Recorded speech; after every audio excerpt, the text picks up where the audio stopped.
పూర్తి వివరాలకు చదవండి రేపటి అక్షర శిల్పం దినపత్రికలో.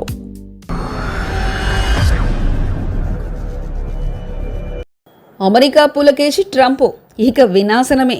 సొంత ప్రజల్ని హింసిస్తున్న ట్రంప్.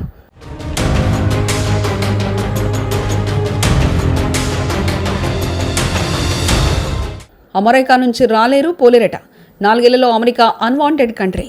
తమిళంలో వచ్చిన పులకేసి సినిమాను చాలామంది చూసే ఉంటారు. అది తెలుగులో కూడా డబ్బింగ్ అయి చాలా బాగా ఆడింది. ఈ సినిమాలో ఆ రాజు పులకేసి చేసేవన్నీ వింత వింత పనులు, వికృతాలే. అచ్చం అలాగే ఇప్పుడున్న అమెరికాలో జరుగుతున్న పరిస్థితిని అన్వయించుకోవాలి. అమెరికా అధ్యక్షుడు డొనాల్డ్ ట్రంప్ దెబ్బకు ప్రపంచం అతలాకుతలం అయిపోయింది. అయితే ఇది ఆయన కొట్టిన అతిపెద్ద దెబ్బ మాత్రం కాదు, ప్రాథమికంగా కొట్టిన దెబ్బలే. ఆయన బుర్రలో ఇంకా విచిత్రమైన ఆలోచనలు ఎన్నో ఉన్నాయి. మెల్లగా అమలు చేస్తారు. ఈలోపు అమెరికా దివాలా తీస్తుంది. అమెరికా అంటే ప్రపంచానికి మోజు తగ్గిపోతుంది. అమెరికన్లు ఓట్లేసి గెలిపించారు. సగం మంది ఆయనకు వ్యతిరేకంగా ఓటేసి ఉండవచ్చు, కానీ ఆయన అందరినీ కలిసి హింసిస్తున్నారు. సంక్షేమ పథకాలు రద్దు చేస్తున్నారు. అర్హులైన వారిని ఆపేస్తున్నారు.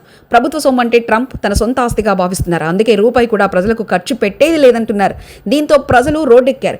ఈ నిరసనలు పెరిగినా చేసేదేమీ ఉండదు. 4 ఏళ్ల పాటు అమెరికా అధ్యక్షుడిగా తిరగలేని విధంగా ట్రంప్ అధికారం చెలాయిస్తారు. చేయాలనుకున్నది చేస్తారు.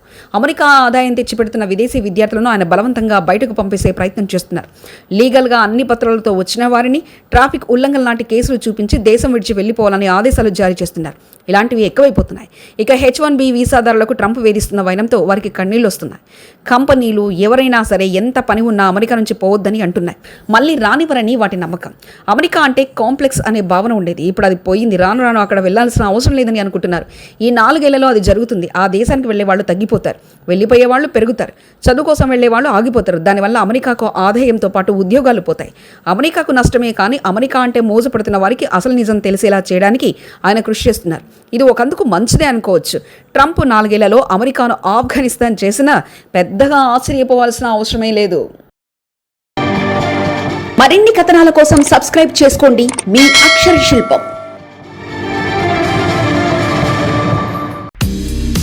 పూర్తి వివరాలకు చదవండి రేపటి అక్షర శిల్పం దినపత్రికలో.